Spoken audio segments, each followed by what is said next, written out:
నమో గురుభ్యః. మనము మన భగవద్గీత భాష్యం చదువుకుంటూ వస్తూ ఉన్నాము. ఇప్పుడు 4 అధ్యాయంలో ఉన్నాము. కర్మలు, అకర్మలు వీటిని ఎట్లా అర్థం చేసుకోవాలి అని నేను చెప్తాను అని అన్నారు గురువుగారు. దాని గురించి మన శిష్యుడు చెప్పమని అడుగుతూ ఉన్నాడు. ఆయన ఏమంటున్నాడంటే మన శిష్యుడు, గురువుగారు కిం పునః తత్వం కర్మాదేః బోద్ధవ్యం వక్ష్యామి ఇతి ప్రతిజ్ఞాతం. మీరు కర్మాదేః తత్వం కర్మల గురించిన విషయము తాత్వికంగా బోద్ధవ్యం తెలుసుకోవలసి ఉన్నది. దాన్ని నేను వక్ష్యామి చెప్తాను ఇతి అని ప్రతిజ్ఞ చేశారు అన్నారు కదండి. కిం పునః తత్ అదేంటండి మరి? కర్మల గురించి తెలుసుకోవలసి ఉన్నది నేను చెప్తాను అన్నారు కదా, అది చెప్తారా అని అడిగితే ఉచ్యతే చెప్తాను అని మన భగవంతుడు గురువుగారు చెప్తూ ఉన్నారు. ఆయన ఏమంటున్నారంటే, కర్మణి అకర్మయః పశ్యేత్ అకర్మణి చ కర్మయః సహ బుద్ధిమాన్ మనుష్యేషు సహ యుక్తః కృత్స్న కర్మ కృత్ అని చెప్పారు. యహ ఎవరైతే కర్మలో అకర్మను పశ్యేత్ చూస్తాడో, యహ ఎవరైతే అకర్మణి కర్మ లేని దాంట్లో కర్మను చూస్తాడో, సహ అటువంటి వాడు మనుష్యేషు బుద్ధిమాన్ మనుషులందరిలోకి బుద్ధి కలిగిన వాడు, సహ యుక్తః వాడు యోగయుక్తుడు, సహ కృత్స్న కర్మ కృత్ కర్మలన్నీ పూర్తి చేసిన వాడు కృతార్థుడు అని చెప్తూ ఉన్నారు. ఇక్కడ మనము ఎవరికి చెప్తున్నారు, ఎవరి గురించి చెప్తున్నారు అని చూసుకోవడం అత్యవసరము. మొత్తం మనుషుల్లో వీళ్ళు బుద్ధిమంతులు అన్నారు కాబట్టి మనుషుల్ని పెట్టుకుందాము. వీళ్ళు 2 రకాలుగా ఉంటారు.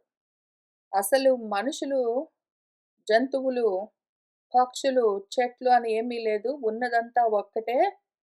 అది నేనే అన్నవాడు, వాడే జ్ఞానమై ఉంటాడు. వాడే బ్రహ్మమై ఉంటాడు. ఇంక వాడికి కొత్తగా ఈ విధంగా ఉంటుంది అని అనుకోవాల్సిన అవసరం లేదు. కొత్తగా వాడు ఈ విధంగా ఉంటుంది అని అనుకున్నాడు అంటే వాడు జారిపోయాడు, కర్మల్లోకి చేరాడు అని అర్థం చేసుకోవాలి. కర్మలున్నాయి అంటే జన్మలుంటాయి. కాబట్టి ఇంక వాడి గురించి మనం చెప్పుకుంటూ పోవాలి.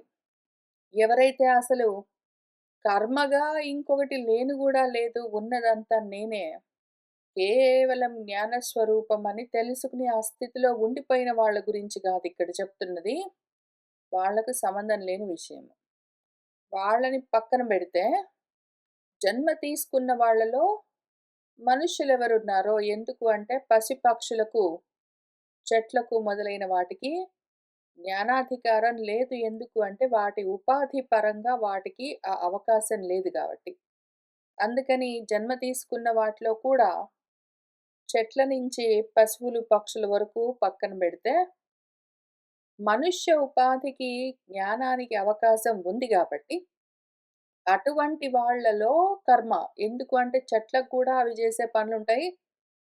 పశువులకు గూడా వాటి పనులుంటాయి. పక్షులకు వాటి పనులుంటాయి.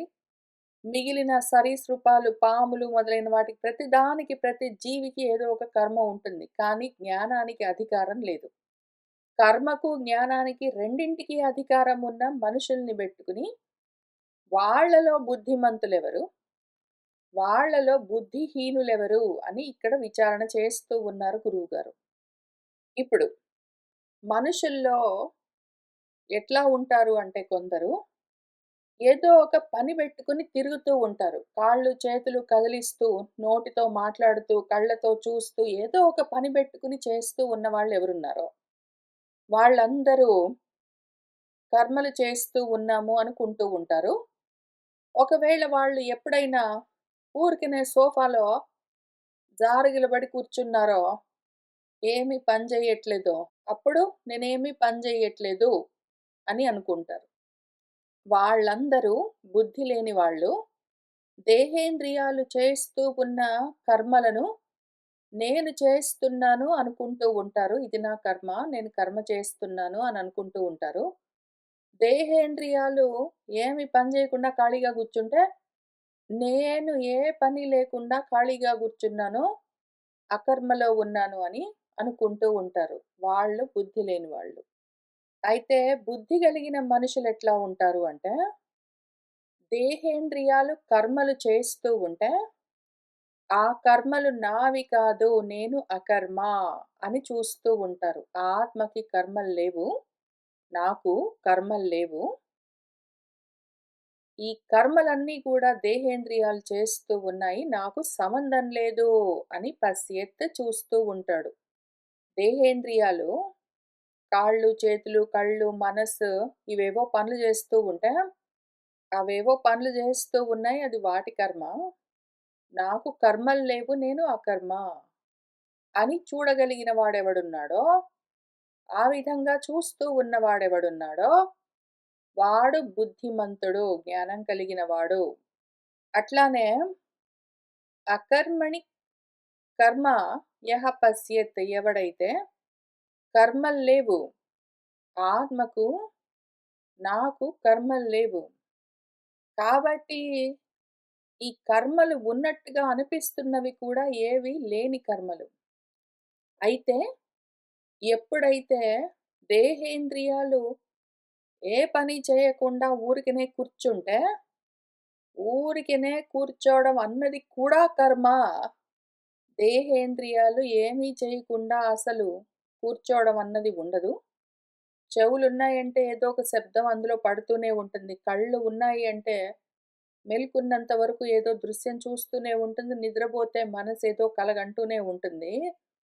అసలు కర్మలు లేకుండా పోవడం అన్నది దేహేంద్రియాలకు కుదరనే కుదరదు. కానీ ఒకవేళ ప్రపంచంలో మిగిలిన వాళ్ళనుకుంటూ ఉన్నట్టుగా కాళ్ళు, చేతులు దగ్గర పెట్టుకుని, కళ్ళు మూసుకుని, చెవులు గూడా మూసుకుని, నోరు గూడా మూసుకుని, ఒకవేళ కూర్చుని ఉంటే, దాని పేరు అకర్మ అనుకుంటారు గదా! అది గూడా కర్మే. అది గూడా కర్మే. ఊరికనే కూర్చోవడం అన్నది గూడా ఒక పనే అని ఎవరైతే చూస్తూ ఉంటారో, కర్మలు జరుగుతూ ఉంటే గూడా, ఆత్మకు కర్మలు లేవు, నేను అకర్మ అనుకుంటూ, దేహేంద్రియాలు పని చేయకుండా కూర్చుంటే, పని చేయకుండా కూర్చున్నా గూడా అది కర్మే అని ఎవరు చూస్తూ ఉంటారో అటువంటి వాళ్ళు బుద్ధిమంతులు. అటువంటి వాళ్ళు యుక్తులు అంటే యోగాన్ని పట్టుకున్నారు. వాళ్ళింకా యోగ సాధన చేస్తూ ఉన్నారు. జ్ఞానయోగంతో ఉన్నారు. ఆ దారిలో ఉన్నారు అని తెలుసుకోవాలి. ఇంకా అటువంటి వాడు నాకు కర్మలు లేవు, దేహేంద్రియాలు కర్మలు చేస్తూ ఉంటాయి. దేహేంద్రియాలు కదులుతున్నా సరే, కదలకపోయినా సరే, పడుకొని నిద్రపోతున్నా సరే అదంతా గూడా కర్మ. అయితే నాకు లేవా కర్మలు అని ఎవడైతే తెలుసుకుంటాడో వాడింకా కర్మలు చేయవలసిన అవసరం లేదు. ఎందుకంటే కర్మలు జరుగుతున్నట్టుగా ఉన్నా గూడా నావి గాదు, నేను గాదు అని అనుకుంటూ ఉంటాడు గాబట్టి వాడు కొత్తగా కర్మలు చేసేది కూడా లేదు అని ఆ శ్లోకానికి అర్థము, దాని భాష్యం చూద్దాము. కర్మణి క్రియతే ఇతి కర్మ వ్యాపారమాత్రం. కర్మణి అన్నారు గదా! దానికర్థం. క్రియతే ఇతి కర్మ. జరగబడుతూ ఉన్నది కర్మ. ఏదైతే పని జరుగుతూ ఉందో దాని పేరు కర్మ. అంటే వ్యాపారం. ఒకళ్ళతో ఒకళ్ళు మాట్లాడడమో, ఏదో వస్తువును పట్టుకోవడమో, వదిలిపెట్టడమో, ఇటు నుంచి అటు వెళ్ళడమో, దేని గురించైనా విచారణ చేయడమో, ఇటువంటివన్నీ ఏ వ్యాపారాలున్నాయో ఇంద్రియ వ్యాపారాలు, వాటిని కర్మ అని పిలుస్తారు. ఇప్పుడు అటువంటి కర్మని దేహేంద్రియాలు ఏవో కర్మలు చేస్తూ ఉంటే, అందులో అకర్మ అంటే కర్మ అభావం. అవి నిజంగా జరుగుతున్న కర్మలు గాదు. నాకు కర్మ లేదు అని ఎవరు చూస్తూ ఉంటారో, అకర్మణిచ కర్మ అభావే కాళ్ళు చేతులు కదలకుండా ఊరికనే కూర్చునుంటే, దాన్ని గూడా కర్మనే. కర్మ ఇంకా ఉన్నది గాబట్టే ఆ జన్మ ఉన్నది. కదలకుండా కూర్చున్నా సరే, కదులుతూ ఉన్నా సరే, జన్మ ఉన్నంత వరకు అది కర్మనే అని ఎవడైతే చూస్తూ ఉన్నాడో, ఎందుకు? అసలు నాకు కర్మలు లేవు, ఈ కర్మలు లేనే లేవు, ఉన్నదంతా జ్ఞానం మాత్రమే అన్నవాడు జ్ఞాన భూమికలో ఉంటాడు. వాడు విద్యతో ఉంటాడు. వాడు జ్ఞానస్వరూపమై ఉంటాడు. ఆత్మస్వరూపమై ఉంటాడు. కానీ ఇంకా దేహాలు ఉన్నాయి. ఆ దేహాదులు ఏవో కర్మలు చేస్తూ ఉన్నాయి అని కనిపిస్తూ ఉన్నది అంటే, వాడికి ఇంకా పూర్తిగా ఆత్మజ్ఞానం కలగలేదు. ఆత్మస్థితిని వాడింకా మొత్తమే పూర్ణంగా పొందలేదు. కాబట్టి అటువంటప్పుడే దేహాలింకా వేరుగా కనిపిస్తూ ఉంటాయి. దేహాదులు చేస్తున్న కర్మలు తెలుస్తూ ఉంటాయి. కాబట్టి అటువంటి వాడి గురించి ఇక్కడ చెప్పుకుంటున్నాం కాబట్టి, కర్తృతంత్రత్వాత్ ప్రవృత్తి నివృత్యోః వస్తు అప్రాప్యైవ హి సర్వే ఏవ క్రియాకారకాది వ్యవహారః అవిద్యా భూమౌ ఏవ. ఇవన్నీ కర్తృతంత్రము. కర్త అని ఆ అహంకారంతో ఉన్నవాడు, నేను అని అనుకుంటున్నవాడు ఎవడున్నాడో, వాడు నేను పనులు చేస్తున్నాను ప్రవృత్తి. నేను పని మానుకుని కూర్చున్నాను నివృత్తి. ఈ పనులు నావి గావు. నాకు కర్మలు లేవు. దేహాదులేవో కర్మలు చేస్తున్నాయి గానీ, నాకు వాటితో సంబంధం లేదు. నేను నివృత్తి మార్గంలో ఉన్నాను. అదిగో నేను జ్ఞానప్రాప్తి కోసం ప్రయత్నం చేసుకుంటున్నాను. ఆత్మ ప్రవృత్తిలో ఉన్నాను అని వాడు ఇన్ని రకాలుగా అనుకోవాలి అంటే, నేను కర్తను అన్న భావనతో ఉంటాడు వాడు. అటువంటి స్థితిలోనే ఎప్పుడైతే వస్తువు ఇంకా ఆత్మ వస్తువు వాడికి ప్రాప్తించలేదు కంప్లీట్‌గా. అటువంటి స్థితిలో సర్వే ఏవ మొత్తం అన్ని క్రియలు, కారకాలు మొదలైన వ్యవహారాలన్నీ గూడా అవిద్యా భూమికలోనే అటువంటి అవిద్య అన్న స్థితిలోనే మాత్రమే తెలుస్తూ ఉంటాయి. కాబట్టి ఈ విధంగా ఉంటే ఉన్నాయి కర్మలు, నాకు లేవు. దేహాలు చేస్తూ ఉన్నాయి. ఏదో దేహాదులు కర్మలు మానేసి కూర్చున్నాయి. అవి 2 నాకు సంబంధించిన విషయం కాదు అని యః పశ్యేత్ ఎవడైతే చూస్తూ ఉన్నాడో, సహా అటువంటి వాడు మనుష్యేషు బుద్ధిమాన్ మనుషులందరిలోకి బుద్ధిమంతుడు. సహ వాడు యుక్తః అంటే యోగి, యోగి అయి ఉంటాడు వాడు. ఒకవేళ లేకపోతే ఏమవుతుంది? మనుష్యుల్లో బుద్ధి లేనివాడు, బుద్ధి తక్కువ వాడు దేహేంద్రియాలు పనులు చేస్తూ ఉంటే నేనే పనులు చేస్తున్నాను అనుకుంటూ. దేహేంద్రియాలు పని మానేసి కూర్చుంటే నేనే పని మానేసి ఖాళీగా కూర్చున్నాను అనుకుంటూ ఉన్నవాడు బుద్ధి లేనివాడు. అటువంటి వాడు యోగి గాదు వాడు భోగి అయి ఉంటాడు. మనవాడు యోగి గాబట్టి ఇక్కడ బుద్ధిమంతుడు యోగి. కృత్స్న కర్మ కృత్ సమస్త కర్మ కృత్ వాడింక కొత్తగా చేయవలసిన కర్మలు లేవు. దేహేంద్రియాలేవో కర్మలు చేసుకుంటూ ఉంటాయి. వీడు చేసే పనులేమీ లేవు. వీడు ఊరికనే ఉంటాడు. అయితే మన బుద్ధి తక్కువ వాడు అయుక్తుడు భోగి ఎవడున్నాడో వాడు కర్మలింకా చేస్తూనే ఉంటాడు. ఎందుకు అంటే ఏదో కర్మ నేను చేస్తున్నాను, ఏదో పని చేయకుండా కూర్చున్నాను. వాడు కర్త గాబట్టి భోక్త గూడా అవుతాడు. వాడు భోగి గాబట్టి ఈ కర్మలు చేస్తే నాకేంటో వస్తుంది అని అనుభవాల కోసం కర్మలు చేస్తూనే ఉంటాడు కాబట్టి వాడి కర్మలు ఎప్పుడూ తీరిపోవు. ఇంక వాడు ఆ కర్మలతోటే, ఆ జన్మలతోటే ఎప్పుడూ పుడుతూ చస్తూనే ఉంటాడు. కానీ ఎవరైతే బుద్ధిమంతుడై ఉన్నాడో కర్మలు నావి కావు అని తెలుసుకుని కర్మలో అకర్మను చూస్తూ ఉంటాడో, దేహేంద్రియాలు చేస్తున్న కర్మ నాది కాదు అని కర్మలు జరుగుతూ ఉంటే అందులో అకర్మ చూస్తూ ఉన్నాడో, దేహేంద్రియాలు కర్మలు చేయకుండా ఖాళీగా కూర్చుంటే అది గూడా కర్మే కాబట్టే జన్మ. అందుకనే ఆ దేహము అని తెలుసుకుంటూ ఉన్నవాడెవడున్నాడో వాడు బుద్ధిమంతుడు, వాడు యోగి, వాడు సమస్త కర్మలు పూర్తి చేసినవాడు అని స్థూయతే చెప్పబడతాడు. ఎవరు వాడు? కర్మ అకర్మణోహో కర్మ అంటే ఏమి? అకర్మ అంటే ఏమి? అని ఇతరేతర దర్శి. కర్మలో అకర్మను, అకర్మలో కర్మను చూస్తూ ఉన్నవాడెవడున్నాడో వాడు అని చెప్తూ ఉన్నారు. ఇంకా మన పూర్వ పక్షులకు కొన్ని ప్రశ్నలున్నాయి. వాళ్ళేమడుగుతున్నారంటే, నను కిమిదం విరుద్ధముచ్యతే కర్మణి అకర్మయః పశ్యేత్ అకర్మణి చ కర్మ ఇతి నహి కర్మ అకర్మ స్యాత్ అకర్మ వా కర్మ తత్ర విరుద్ధం కథం పశ్యేత్ ద్రష్టా అని వాళ్ళ ప్రశ్న.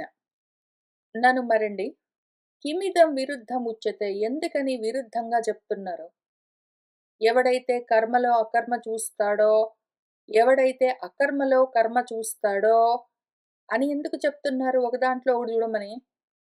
కర్మ ఎప్పుడైనా కర్మగానే ఉంటుంది. అకర్మ ఎప్పుడైనా అకర్మగానే ఉంటుంది. పని చేస్తామా? పని చెయ్యమా? ఇంతే గదా!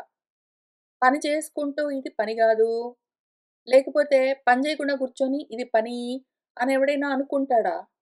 అకర్మ ఎప్పుడైనా కర్మ అవుతుందా? కర్మ ఎప్పుడైనా అకర్మ అవుతుందా? తత్ర ఈ విధంగా ఇందులో విరుద్ధంగా కథం పశ్యత్ కర్మను కర్మ అనుకుంటాడు తెలివిగలిగిన వాడెవడైనా కర్మను కర్మ, పనిని పని అనుకుంటాడు. పని లేకపోతే పని లేదు అనుకుంటాడు. అంతేగాని పని జరుగుతూ ఉంటే పని లేదు అని అనుకోవడం, పని లేకుండా కూర్చుంటే పని జరుగుతూ ఉంది అని అనుకోవడం ఎవరైనా చేస్తారా? ఎందుకట్లా వేరేగా చూడమని చెప్తూ ఉన్నారు? ద్రష్ట అట్లా ఇట్లా చూస్తాడు. చూసేవాడు కర్మను కర్మగా, అకర్మను అకర్మగా చూస్తాడు గదా! అని అడుగుతూ ఉన్నాడు. అయితే మళ్ళీ ఇదే విషయము. ఆత్మ పరంగా చూడట్లేదు వీళ్ళు. కేవలం దేహపరంగా చూస్తున్నారు. పైగా ఆ దేహమే ఆత్మ అన్న భావనతో ఉన్నారు. దేహ ఆత్మ అభిమానంతో ఉన్నారు. కర్మలు చేసేది, చేయకుండా కూర్చునేది దేహము. అయితే చేయకుండా కూర్చోవడం కూడా కర్మే. కర్మలు చేస్తున్నా, కర్మలు చేస్తున్నట్టుగా లేకపోయినా, దేహేంద్రియాలు కదులుతున్నా, కదలకపోయినా 2 కర్మే. అయితే కానీ, ఆ దేహేంద్రియాలతో తాదాత్మ్య భావన బెట్టుకుని, అదిగో దేహేంద్రియాలు కదులుతుంటే, కర్మలు చేస్తుంటే నేను కర్మలు చేస్తున్నాను. అదిగో దేహేంద్రియాలు కదలకుండా అట్టా ఉంటే, ఏం పని లేకుండా ఖాళీగా, నేనే ఖాళీగా కర్మ లేకుండా ఉన్నాను పని లేకుండా అని అనుకునేవాడు కేవలము తనను తాను దేహం మాత్రంగానే చూస్తూ ఉన్నవాడు. అటువంటి వాళ్ళు కర్మలో అకర్మను, అకర్మలో కర్మను చూడలేరు. వాళ్ళకా దృష్టి ఉండదు. ఆ జ్ఞానం ఉండదు. అందుకనే వాళ్ళని బుద్ధి తక్కువ వాళ్ళు అని పిలిచారు గురువుగారు. బుద్ధి గలిగిన వాడు, చూపు గలిగిన వాడు, చూడగలిగిన వాడు ద్రష్ట. కర్మలు దేనికున్నాయి? ఎందుకు? కర్మలు దేనికి లేవు? అన్న విషయం స్పష్టంగా తెలుసుకుంటూ ఉంటాడు. సరే, మన సిద్ధాంతి దానికి ఏం జవాబు చెప్తున్నారో చూద్దాం. నను అకర్మ ఏవ పరమార్థతః సత్ కర్మవత్ అవభాసతే మూఢదృష్టేః లోకస్య తథా కర్మ ఏవ అకర్మవత్. అసలు అకర్మే ఉన్నది పరమార్థంగా. ఉన్నదంతా పరమార్థంగా అకర్మ మాత్రమే. కర్మలు లేని గూడా లేవు. కర్మలు ఉన్నట్టుగా అనిపించడమే అజ్ఞానం, అవిద్య. అయితే కానీ అకర్మ అయి ఉన్నది పరమార్థంగా అకర్మ అయి ఉన్నదేదున్నదో అదే కర్మలాగా భాసిస్తూ ఉంటుంది, అనిపిస్తూ ఉంటుంది. ఎవరికీ? మూఢ దృష్టి కలిగిన లోకానికి. అజ్ఞానపు చూపున్న మనుషులెవరున్నారో మందబుద్ధులు, వాళ్ళలో అవిద్య ఉన్నది కాబట్టే కర్మలే లేని పరమార్థము వాళ్లకు కర్మగా తెలుస్తూ ఉంటుంది. అట్లానే తథా కర్మ ఏవ అకర్మవత్ ఏమీ చేయకుండా, చప్పుడు చేయకుండా కూర్చుంటే కూడా అది కర్మ. అయితే వీళ్ళు ఏమీ చేయకుండా కూర్చుంటే గూడా కర్మ అయి ఉన్నా గూడా, ఏమీ చేయకుండా కూర్చున్నాను కాబట్టి పని లేకుండా ఖాళీగా ఉన్నాను. ఇది అకర్మ అని అనుకుంటూ ఉంటారు.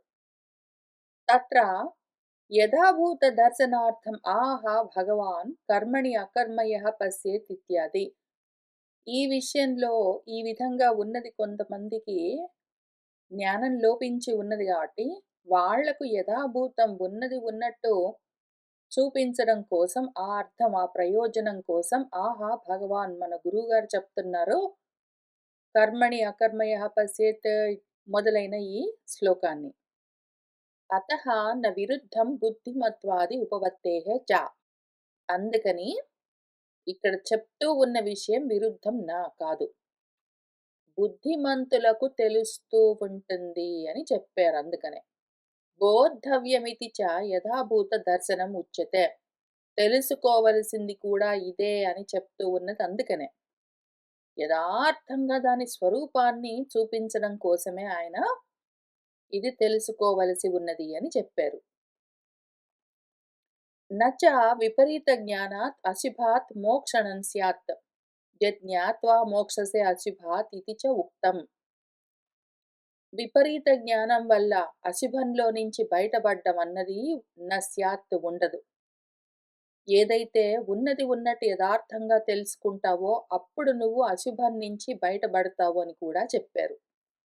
తస్మాత్ కర్మ అకర్మణి విపర్యయేణ గృహీతే ప్రాణిభిః తత్ విపర్యయ గ్రహణ నివృత్త్యర్థం భగవతః వచనం కర్మణి అకర్మయః ఇత్యాది. అందుకనే కర్మ అకర్మ ఆత్మకి లేని కర్మల్ని ఉన్నట్టుగా చూస్తారు. జరుగుతూ ఉన్న దేహేంద్రియాది కర్మల్ని లేనట్టుగా చూస్తూ ఉంటారు. ఈ విధంగా విపర్యయంగా, విపరీతంగా, అయథావత్తుగా మన ప్రాణులన్నీ అంటే మనుషులన్నీ గ్రహిస్తూ ఉండడం చేత తత్ విపర్యయ గ్రహణ నివృత్త్యర్థం అట్లా అయథావత్తుగా గ్రహిస్తూ ఉన్న దీన్ని నివృత్తి చేయడం కోసమే భగవంతుడు కర్మణి అకర్మయః ఇత్యాది కర్మణి అకర్మయః పశ్యత్ అని చెప్తూ వచ్చారు. నచ అత్ర కర్మాధికరణం అకర్మ అస్తి కుండే బదరాణి ఇవ నా అపి అకర్మాధికరణం కర్మ అస్తి కర్మ అభావత్వాత్ అకర్మణః. ఇక్కడ చెప్తూ ఉన్నది మనం ఎట్లా అర్థం చేసుకోవాలి అంటే కర్మలో అకర్మ ఉండడం, అకర్మలో కర్మ ఉండడం అనగానే కుండలో రేగి పళ్ళున్నాయి అన్నట్టుగా మనం అర్థం చేసుకోరాదు. ముత్యపు చిప్పలో వెండి ఉన్నట్టుగా కనిపిస్తున్నది. ఎడారిలోని ఇసుక తిన్నెల పైన నీటి కొలను ఉన్నట్టుగా కనిపిస్తున్నది అని ఆ విధంగా అర్థం చేసుకోవాలి. అకర్మలో కర్మ ఉన్నది అంటే అకర్మ అని ఒక కుండ ఉన్నది. అందులో కర్మలు అన్న ఏవో రేగిపళ్ళున్నాయి అని ఆ రకంగా దాన్ని అర్థం చేసుకోరాదు. కర్మ అధికారం అకర్మ నా అస్తి. కర్మకు ఆధారం అకర్మ కాదు. కర్మ అన్నది ఏవో రేగిపళ్ళు అనుకుంటే అవి అకర్మ అన్న ఆధారాన్ని అంటే కుండలో ఉన్నాయి అని చెప్పుకోవడానికి కుదరదు. అట్లా నాస్తి అట్లా లేదు. కుండే బదరాణి ఇవ కుండలో రేగిపళ్ళలాగా. లేదా కర్మలో అకర్మ ఉంది అంటే అకర్మకు ఆధారము కర్మ అయి ఉన్నది అని అనుకోవడానికి కూడా వీల్లేదు. నాస్తి. ఎందుకు అంటే అసలు కర్మ అన్నది అభావం లేను కూడా లేదు. ముత్యపు చిప్పలో వెండిలాగా కర్మ లేను కూడా లేదు. లేని దాన్ని లేదు అని తెలుసుకోవాలి. ఆ జ్ఞానం కావాలి మనకు. అయితే కానీ ఇప్పుడు కొంతమంది బుద్ధి తక్కువ మనుషులు దేహాదులు చేస్తున్న కర్మల్ని నేను చేస్తున్నాను. దేహాదులు కదలకుండా కూర్చుంటే నేను పని లేకుండా ఉన్నాను అని అయథావత్తుగా అనుకుంటూ ఉన్నాడు. వాడికి కర్మలు లేవు. కర్మలు ఉన్నట్టుగా అనిపించడం కూడా నిజం గాదు. అది అవిద్యా భూమికలో మాత్రమే అనిపిస్తూ ఉంటుంది. ఈ విషయం అర్థం చేసుకోవడము ముఖ్యము. అతః విపరీత గృహీతే ఏవ కర్మ అకర్మణి లౌకికైః యథా మృగతృష్ణికాయాం ఉదకం శుక్తికాయాం వా రజతం. అతః అందుకనే విపరీత గృహీతే ఏవ ఈ కర్మ అకర్మ రెండూ కూడా లౌకికుల చేత లోకంలోని మనుషుల చేత విపరీతంగా గ్రహించబడుతూ ఉన్నాయి. అయథావత్తుగా వ్యతిరేకంగా అర్థం చేసుకోబడుతూ ఉన్నాయి. ఎట్లా అంటే మృగతృష్ణలో అంటే ఎండమావిలో నీళ్లున్నట్టు, శుక్తికలో అంటే ఏదో ముత్యపు చిప్పలో రజతం వెండి ఉన్నట్టుగా లేనిది ఉన్నట్టుగా కనిపిస్తున్నది కర్మ. ఇదే వీడి కర్మ. అందుకనే జన్మ. దీన్ని అర్థం చేసుకుంటే లేవు కర్మలను అర్థం చేసుకుంటే లేని జన్మలు లేకుండా పోతాయి. అందుకని ఇంత ప్రయత్నము అని అంత స్పష్టంగా చెప్తే, మళ్ళీ మన పూర్వపక్షులకు ఒక అనుమానం వచ్చింది. నను కర్మ కర్మ ఏవ సర్వేషాం న క్వచిత్ వ్యభిచరతి గదండీ సిద్ధాంతి. అందరూ గూడా కర్మను కర్మగానే కరెక్ట్‌గానే అర్థం చేసుకుంటున్నారు గదా! కర్మ కర్మగానే ఉంటుందది. వేరేగా ఎట్లా ఉంటుందండి? అంటే తత్ నా కాదు. మళ్ళీ మొదటికొచ్చావు నువ్వు అని ఇక్కడ ఒక ఎగ్జాంపుల్ చెప్తున్నారు. మామూలుగా చెప్తే అర్థం కావట్లేదు కాబట్టి, ఒక ఎగ్జాంపుల్ చెప్తున్నారు. ఏమంటున్నారంటే, ఒకడు ఒక పడవ ఎక్కి పోతూ ఉన్నాడనుకోండి. వాడు నీళ్ళ మధ్యలో ఉన్నాడు. ఆ నదికి దూరంగా దాని తీరం ఉన్నదనుకోండి. ఆ తీరంలో చెట్లున్నాయనుకోండి. వీడి పడవలో వెళ్తూ ఉంటే, ఒకవేళ ఆ తీరం వైపుకు వెళ్తూ ఉంటే చెట్లు వాడి వైపుకొస్తున్నట్టుగా అనిపిస్తుంటుంది వాడికి. ఆ తీరంలోని చెట్లేమి కదలట్లేదు. కానీ వీడు ఆ తీరం వైపుకు వెళ్తూ ఉంటే చెట్లు వాడి వైపుకొస్తున్నట్టుగా అనిపిస్తూ ఉంటుంది. లేదా వాడు ఒక తీరం వైపుకు వెళ్తూ ఉంటే, అవతలి తీరంలో ఉన్న చెట్లు దూరంగా వెనక్కి వెళ్ళిపోతున్నట్టుగా అనిపిస్తుంటుంది. కానీ అక్కడ గూడా ఆ చెట్లేమి కదలట్లేదు. అట్లనే ఉన్నాయి. ఈ తీరమైనా సరే, ఆ తీరమైనా సరే చెట్లు మాత్రం కదలకుండా అట్లానే ఉన్నా గూడా, వీడు ఏ తీరానికి దగ్గరవుతున్నాడో అక్కడ చెట్లు వాడి దగ్గరకొస్తున్నట్టు అనిపిస్తుంటుంది వాడికి. ఏ తీరానికి దూరమవుతున్నాడో, ఆ తీరంలోని చెట్లు అవి వెనక్కి వెళ్ళిపోతున్నట్టు అనిపిస్తుంటుంది వీడికి. వీడు ఒక రైల్లో ముందుకు వెళ్ళిపోతూ ఉంటే, ఆ ఊరు వెనక్కి వెళ్ళిపోతున్నట్టు వీడికనిపించినట్టు. ఎందుకంటే వీడు కూర్చునున్నాడు గదా! రైల్లో వీడు కూర్చునున్నాడు. లేదా పడవలో వీడు కూర్చునున్నాడు. అక్కడ చెట్లు గాని, అక్కడ ఊరు గాని కదలకుండా ఉన్నా గూడా, వీడు వెళ్ళిపోతూ ఉన్న సమయంలో కూర్చుని ఉన్నాడు గాబట్టి, రైల్లోనైనా సరే, పడవలోనైనా సరే వీడు కూర్చునున్నాడు గాబట్టి, నేను కదలట్లేదు అవి కదులుతున్నాయని అనుకున్నాడనుకోండి, వాడిని బుద్ధి తక్కువవాడు అని పిలుస్తారు. కానీ ఎవరైతే ఈ పడవ ముందుకు వెళ్తూ ఉంటే, అదిగో చెట్లు మాత్రం కదలకుండానే ఉన్నాయి అని ఎవరైతే తెలుసుకుంటున్నాడో వాడు బుద్ధిమంతుడు. అట్లానే వీడు పడవలో వెళ్ళట్లేదనుకోండి. పడవెక్కి ఊరికనే కూర్చున్నాడు. నది మధ్యలో కదలకుండా ఉన్న పడవలో వాడు ఊరికనే కూర్చున్నాడనుకోండి. అప్పుడేమనిపిస్తుంది వాడికి? అదిగో చెట్లు కదలట్లేదు, ముందుకి, వెనక్కి వెళ్ళట్లేదు, అక్కడే ఉన్నాయని అనిపిస్తుందనుకోండి. వాడు బుద్ధి తక్కువవాడు. కదలకుండా ఉన్నది ఈ పడవ. ఇంతకీ మొత్తం కలిపి 3 ఇక్కడ. 1 వాడున్నాడు. 2 వాడి పడవ ఉన్నది. 3 అదిగో చెట్లు దగ్గరికి రావడం, దూరం వెళ్ళడం అన్న కర్మ ఉన్నది. లేదా వీడి పడవ దగ్గరికి రావడం, దూరం వెళ్ళడం అన్న కర్మ ఉన్నది. కాబట్టి వీడి పడవ, ఆ కర్మ 3 ఆ పడవలో కూర్చున్న వీడికి ఏం పని లేదు. వాడు పడవలో ఊరికనే కూర్చున్నాడు. పడవ నడుస్తూ ఉన్నదనుకోండి, ముందుకు వెళ్తూ ఉంటే వాడేమనుకుంటాడు, అయితే అదిగో ఆ చెట్లు దగ్గరకొస్తున్నాయనుకుంటాడు. లేదా నేనే చెట్ల దగ్గరికి వెళ్తున్నాననుకుంటాడు. పడవ వెళ్తుంది అనుకోడు. లేదా వాడు ఆ కదలకుండా ఉన్న పడవలో కూర్చున్నప్పుడు, పడవ కదలట్లేదు అనుకోడు. నేను ముందుకు వెళ్ళట్లేదు అనుకుంటాడు.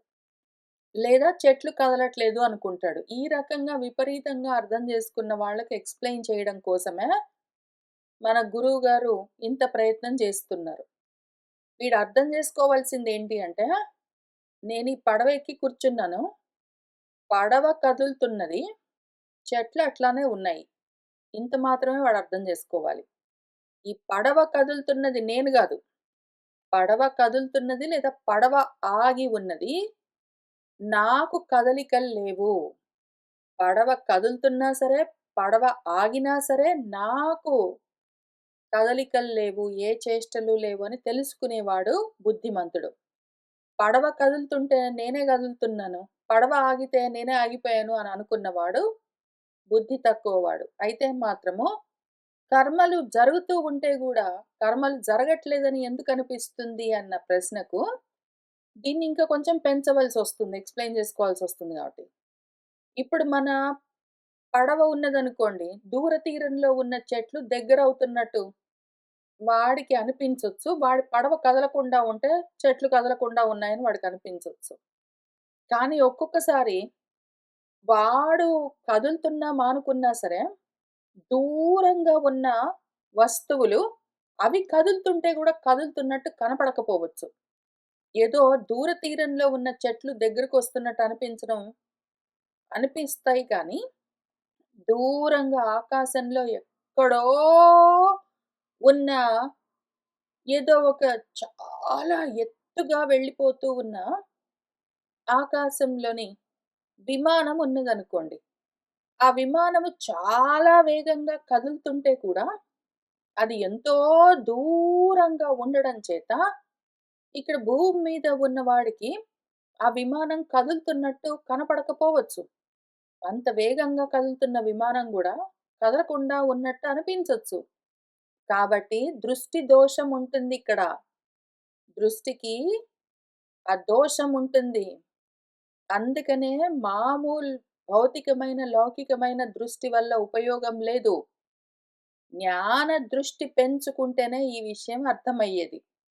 ఆకాశంలోని విమానమైనా సరే, మామూలు కంటితో చూస్తే కదలకుండా ఉన్నట్టు అనిపించినా గూడా, లోపల బుద్ధితో ఆలోచన చేసి అట్లా ఇట్లా ఉంటుంది ఆకాశంలో విమానం వేగంగా వెళ్తున్నది అని మనం తెలుసుకోగలుగుతాము. అట్లనే నదీ తీరంలో ఉన్న చెట్లు మన వైపుకొస్తున్నట్టుగా అనిపించినా, మనం ఏదో ట్రైన్‌లో వెళ్ళిపోతూ ఉంటే ఊరు దూరమైనట్టు అనిపించినా గూడా, అదట్లా అవ్వట్లేదు. అదట్లానే ఉన్నది. ఈ బండి కదులుతూ ఉన్నది అని తెలుసుకోవడము, తెలివితేటలతో ఉండడము బుద్ధిమంతుడి లక్షణము. ఈ విషయాన్ని ఇక్కడ ఎక్స్‌ప్లెయిన్ చేస్తూ ఉన్నారు. అందరి చేత కర్మగానే తెలియబడుతూ ఉన్నది గదండీ! వేరేగా తెలియట్లేదు గదా! అంటే సరిగ్గా చూడట్లేదు అందుకని అని చెప్తున్నారు. తత్ నా నౌస్థస్య నావిగచ్చంత్యాం తటస్థేషు అగతిషు నగేషు ప్రతికూల గతి దర్శనాత్. నౌకలో ఒకడు ఉన్నాడనుకో నౌస్థః. వాడు వాడి నావ వెళ్ళిపోతూ ఉంటే, ఆ నదీ తీరంలో ఉన్న ఏ గతి లేకుండా, గమనం లేకుండా, కదలకుండా ఉన్న చెట్లే ఉన్నాయో, అవి ఎదురుగా వస్తూ ఉన్నట్టు అనిపిస్తూ ఉంటుంది గదా! అప్పుడేమైంది? అగతిషు అకర్మ అదేమీ కదలట్లేదు పాపం చెట్టు. కానీ కదులుతున్నట్టు నీకనిపిస్తున్నది గదా! నీ దగ్గరకొస్తున్నట్టు. అట్లా. దాని పేరు అకర్మలో కర్మ చూస్తూ ఉండడము. సరిగ్గా చూపు లేకపోతే, లేని కర్మలో కర్మ చూస్తూ ఉండడం జరుగుతూ ఉంటుంది. అట్లానే దూరేషు చక్షుషా అసన్నికృష్టేషు గచ్చత్సు గతి అభావ దర్శనాత్. దూరంగా కళ్ళకు దగ్గరగా లేకుండా చాలా దూరంగా ఏదైనా ఉన్నది వేగంగా వెళ్ళిపోతూ ఉంటే గూడా, కదలకుండా ఉన్నట్టుగా నీకనిపించొచ్చు గదా! ఆ రకంగా. ఏవం ఇహాపి అకర్మణి అహం కరోమి ఇతి కర్మదర్శనం, కర్మణి చ అకర్మ దర్శనం విపరీత దర్శనం, ఏన తత్ నిరాకరణార్థం ఉచ్యతే కర్మణి అకర్మయః పశ్యేత్ ఇత్యాది.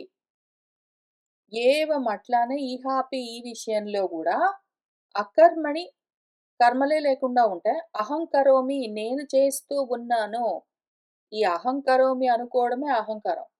దాన్ని కర్మ దర్శనం అని అనుకో.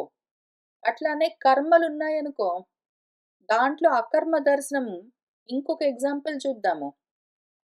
ఇక్కడ దూరంగా కళ్ళకు అత్యంత అసన్నికృష్టంగా చాలా దూరంగా ఉన్నది వెళ్ళిపోతూ ఉంటే గూడా కదలకుండా ఉన్నట్టు నీకనిపించినట్టు అని జెప్పారు గదా!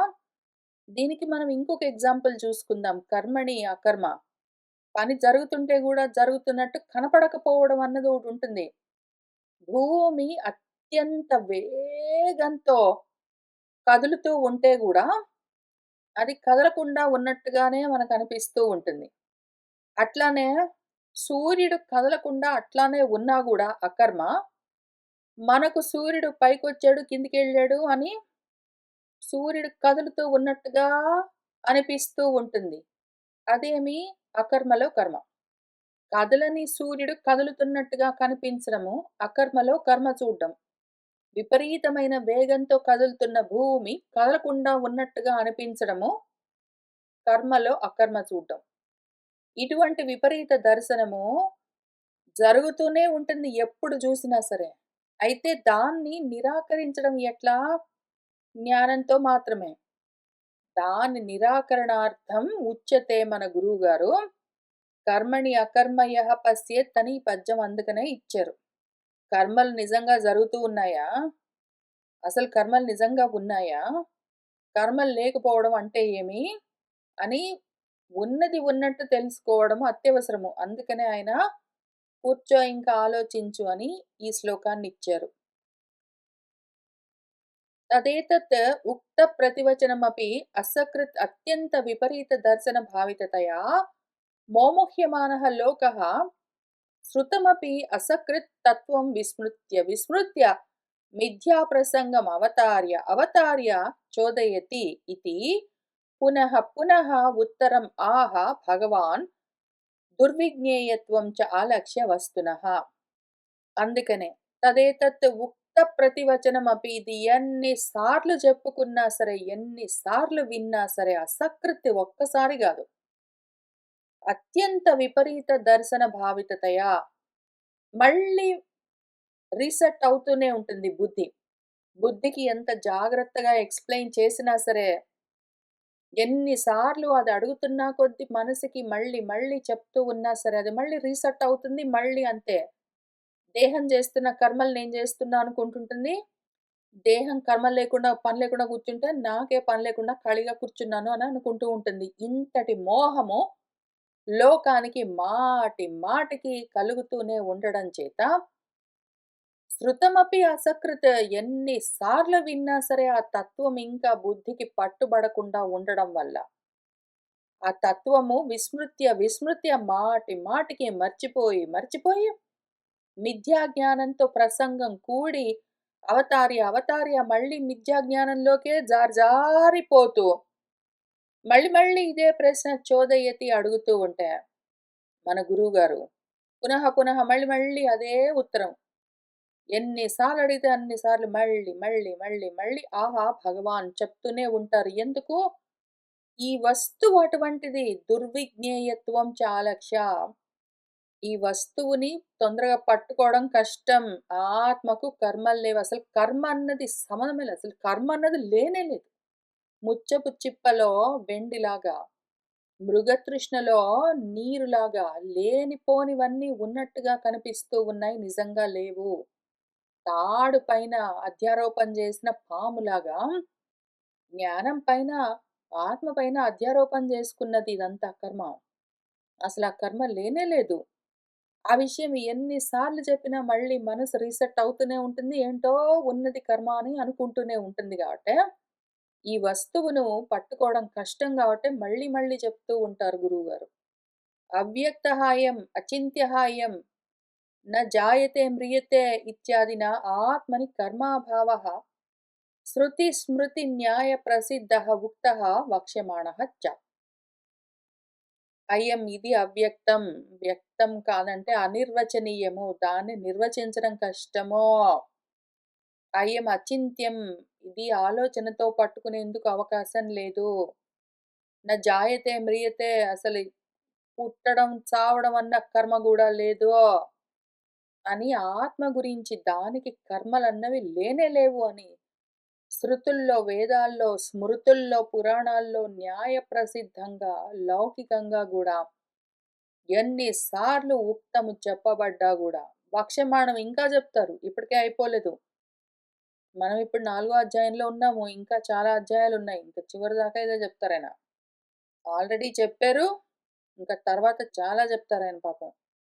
ఎంత చెప్పినా సరే, ఎంత విన్నా సరే, మళ్ళీ అదే ప్రశ్న వస్తే మళ్ళీ చెప్తారు. ఆయన ఎన్ని సార్లు చెప్తూ ఉన్నా సరే, మనసు అదే ప్రశ్న వేస్తుంటే మళ్ళీ ఆయన ఏం చేస్తారు? విసుక్కోరు. మళ్ళీ చెప్తారు. తస్మిన్ ఆత్మని కర్మాభావే అకర్మణి కర్మ విపరీత దర్శనం అత్యంత నిరూఢం. యతః కిం కర్మ కిం అకర్మ ఇతి కవయః అపి అత్ర మోహితాః ఇతి. అటువంటి ఆత్మ ఏదున్నదో కర్మ అన్నది లేనే లేదు. అభావం. ఏదో ముత్యపు చిప్పలో వెండిలాగా అసలు లేని గూడా లేదు. అది అకర్మ. అది అకర్మ. అది అకర్మ. దేహాదులు, ఇంద్రియాలు, కాళ్ళు, చేతులు కదలకుండా చప్పుడు చేయకుండా కూర్చుంటే, నోరు అవన్నీ వాగకుండా, ఇంక నేను పని లేకుండా ఖాళీగా కూర్చున్నాను అని నువ్వు అనుకుంటున్నావు గదా! దాని పేరు బుద్ధి లేని స్థితి. అవిద్య, భూమిక. అది గాదు. నీ స్వరూపం అసలు కర్మే లేదు. కర్మ ఉన్నట్టుగా అనిపించడం నీ అజ్ఞానం వల్లే. మళ్ళీ అజ్ఞానం గూడా నీకు వేరుగా లేదు. అది గూడా ఉన్నట్టుగా అనిపించడం అవిద్య వల్లే. ఇంతకీ కర్మ అన్నది లేనే లేని అకర్మ ఏదున్నదో ఆత్మ. అందులో కర్మ కనిపించడము ఏమి వీడి కర్మ? అది విపరీత దర్శనము. అత్యంత నిరూఢం. ఎంత చెప్పినా సరే బాగా స్థిరంగా పాతుకుని ఉన్నది ఈ భావన. ఏదో కర్మ ఉన్నది అని. పైగా నన్ను నేను తెలుసుకోవడం, అందుకోసం నేనేంటో సాధన చేయడము, నా స్థితిని చేరుకోవడం అన్నవి గూడా ఏవో ఉన్నాయని అనిపిస్తాయి. అవి గూడా లేవు. అవి గూడా కర్మలు. అటువంటి కర్మలు గూడా ఆత్మకు లేవు. ఎంత తెలివి కలిగిన వాళ్ళైనా సరే, కర్మ కిం? కర్మ అంటే ఏంటి? అకర్మ కిం? అకర్మ అంటే ఏమి? అని అత్ర ఈ విషయంలో కవయః అపి జ్ఞానులు కూడా మోహపోతూనే ఉంటారు అదే పనిగా. జ్ఞానులు గూడా నేను జ్ఞానంతో ఆత్మస్వరూపాన్ని తెలుసుకుంటాను, ఆత్మస్థితిని పొందుతానని వాళ్ళు గూడా కర్మలోనే చెప్తారు మళ్ళీ దాన్ని. అది కర్మ. దేహాది ఆశ్రయం కర్మ ఆత్మని అధ్యారోప్య అహం కర్త మమ ఏతత్ కర్మ మయా అస్య కర్మణః ఫలం భోక్తవ్యం ఇతి చ. దేహాదులను ఆశ్రయించి ఉంటుంది కర్మ. దాన్ని పట్టుకొచ్చి దేహానికి, ఇంద్రియాలకు, ప్రాణాలకు వాటికి ఉన్న కర్మల్ని పట్టుకొచ్చి ఆత్మ పైన అధ్యారోపణ చేసి నేను కర్తను, ఈ కర్మ నాది, ఈ కర్మ చేయడం వల్ల కలిగే ఫలితాన్ని నేను అనుభవిస్తాను అని వాడే అనుకుంటాడు. వాడి భ్రమ. తథా అహం తూష్ణీం భవామి येनाहं निरायासः अकर्म सुखी स्याम् इति कार्यकरणाश्रय व्यापार उपरमं तत्कृतं च सुखित्वम् आत्मनि अध्यारोप्य न करोमि किञ्चित् तूष्णीं सुखम् आसमिति అభిమన్యతే లోకః. వాడు దేహేంద్రియ ప్రాణాలకున్న కర్మలన్నింటినీ నాకున్నాయని అనుకోని వాడి చెయ్యి ఏదో పట్టుకుంటూ ఉంటే నేను పట్టుకున్నాను అని, వాడి చెయ్యి ఏదో వదిలిపెడితే నేను వదిలిపెట్టాను అని, వాడి కాళ్ళేటో నడుస్తూ ఉంటే నేను వెళ్తున్నాను అని, వాడి నోరు మాట్లాడుతుంటే నేను మాట్లాడుతూ ఉన్నాను అని, వాడు మనసు ఆలోచిస్తుంటే నేను ఆలోచిస్తూ ఉన్నాను అని. ప్రాణ లక్షణము, ప్రాణధర్మాలు ఆకలి, దాహం. దానికి ఆకలి, దాహం వేస్తుంటే నాకు దాహం వేస్తున్నది, నాకు ఆకలి వేస్తున్నది అని. ఏదో నిద్రపోతూ ఉంటే నాకు నిద్రొచ్చింది అని. ఈ రకంగా దేహేంద్రియ ప్రాణాలను ఆశ్రయించి ఉన్న కర్మల్ని తనపైన ఆరోపించుకుని నేను కర్తను, ఈ కర్మ నాది, ఈ కర్మ వల్ల ఫలితాన్ని నేను అనుభవిస్తాను అనుకుంటూ ఉండడమే గాదు. పైగా ఎప్పుడైతే ఏదో ఇంకా ఆకలి వేయట్లేదు, ప్రాణానికున్న ధర్మము ఆకలి, ఆకలి వేయట్లేదు అంటే, నాకు ఆకలి అవ్వట్లేదు అని ఈ రకంగా అహం నేను తూష్ణీం భవామి, నేను మౌనంగా ఉన్నాను. దానివల్ల ఏ పని చేయకుండా ఖాళీగా ఉండడం చేత నిరాయాసః, ఏ ఆయాసం లేదు, అకర్మ, ఏ పని లేకుండా సుఖంగా ఉన్నాను అని వాడే కార్యకరణాలు, కార్యము అంటే దేహము, కరణాలు అంటే ఇంద్రియాలు. కార్యకరణాలంటే దేహేంద్రియాలను ఆశ్రయించి ఉన్న వ్యాపారాలు ఉపరమించి ఉండడం చేత. కాళ్ళు, చేతులు ఏమీ చేయకుండా క్వైట్‌గా కూర్చుంటే, తత్కృతం దానివల్ల నేనే సుఖంగా ఉన్నాను అని ఆత్మ పైన వాడే ఆరోపణ చేసుకుని, నా కరోమి కించిత్, ఏమీ చెయ్యట్లేదు. తూష్ణీం, మౌనంగా క్వైట్‌గా ఉన్నాను. అందుకని సుఖం ఆసం, సుఖంగా ఉన్నాను అని ఇతి అభిమన్యతే లోకః. వాడు ఈ లోకము, ఈ జన్మలో ఉన్నవాడు ఆ మనిషి ఏమీ జేయట్లేదండి. ఖాళీగా ఉన్నాను. క్వైట్‌గా కూర్చున్నాను. అందుకని సుఖంగా ఉన్నాను అని వాడే అనుకుంటాడు. తత్ర ఇదం లోకస్య విపరీత దర్శన అపనయాయ ఆహా భగవాన్ కర్మణి అకర్మ యః పశ్యేత్ ఇత్యాది.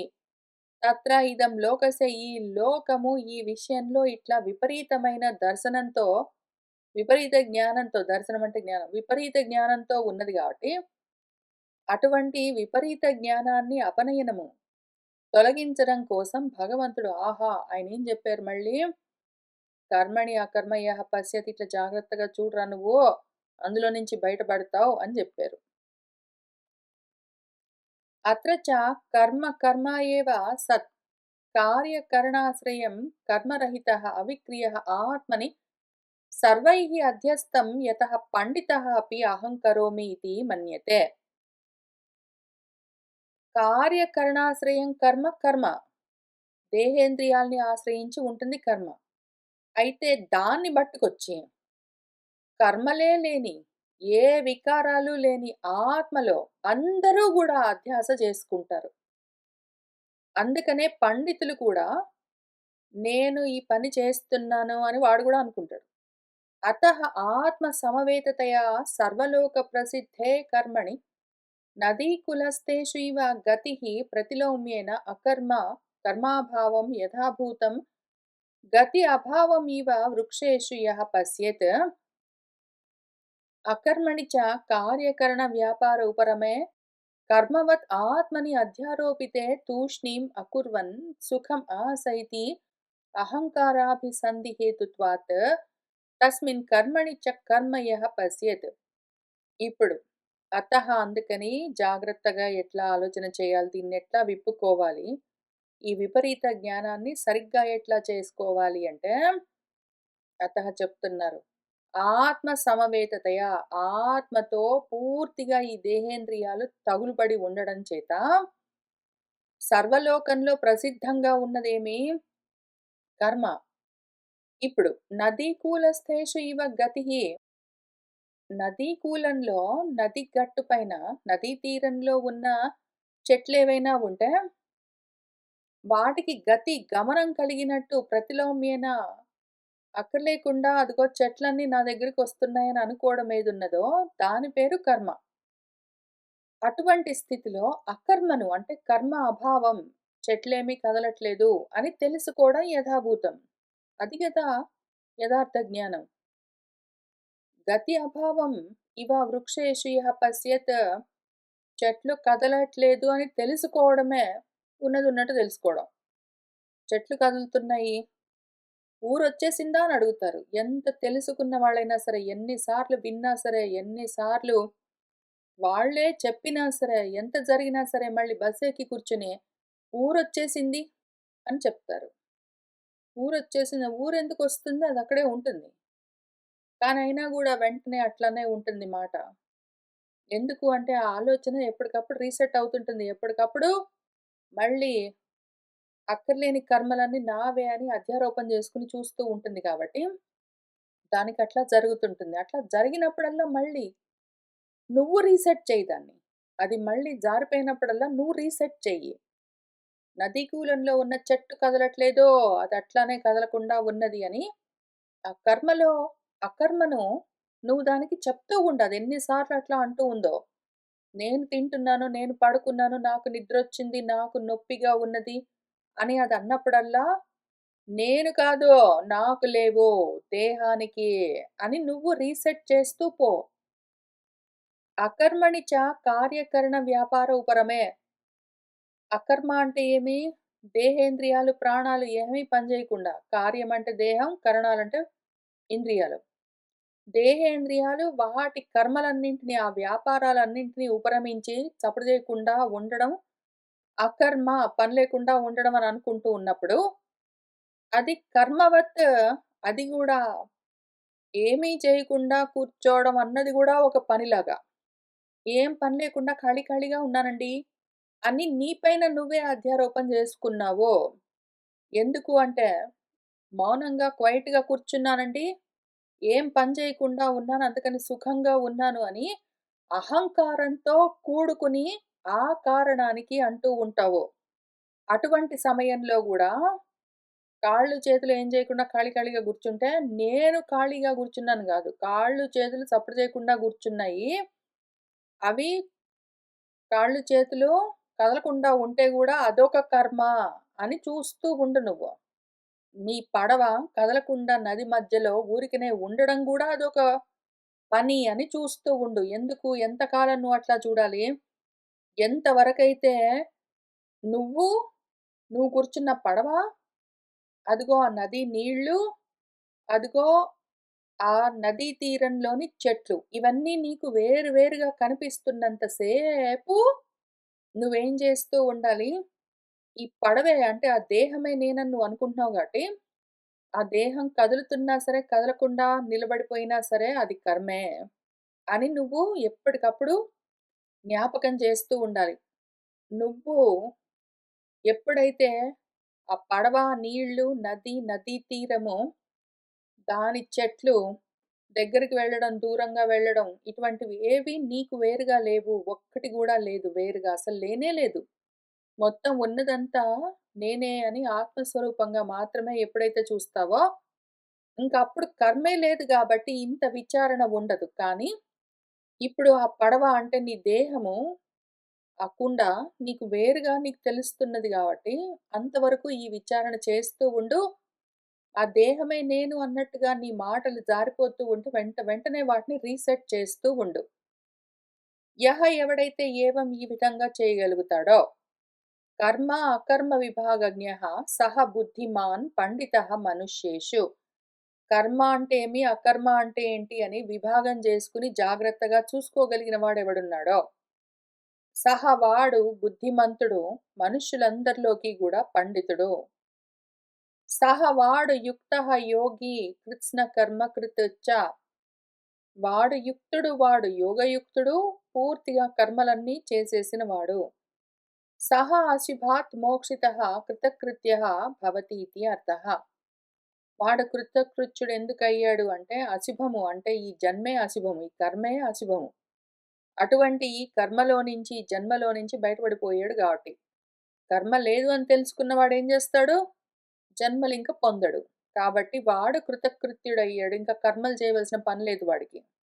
కర్మలు ఉన్నాయి అనుకున్నంత వరకు వాడు కర్మలు చేస్తూనే ఉండవలసి వస్తుంది. కర్మలు లేవు అని తెలుసుకున్నాడు అంటే వాడింకా కర్మలు చేయవలసిన అవసరం ఉండదు అని చెప్పారు. అయం శ్లోకః అన్యథా వ్యాఖ్యాతః కైశ్చిత్. అయితే ఈ శ్లోకాన్ని వేరే విధంగా గూడా వ్యాఖ్యానిస్తారు కొంతమంది అని చెప్తూ, దీనికి విపరీత వ్యాఖ్యానాలు ఎట్లా ఉంటాయి, దాన్ని ఎట్లా అర్థం చేసుకోవాలి అని ఇంకిక్కడి నుంచి నేర్పిస్తూ వస్తారు గురువుగారు. దాన్ని మనము వచ్చే వారం కలిసి కూర్చొని చదువుకుంటూ ముందుకు వెళ్దాము. ఇవాల్టికి ఇక్కడికి ఆపుతున్నాను. శుభం భవతు.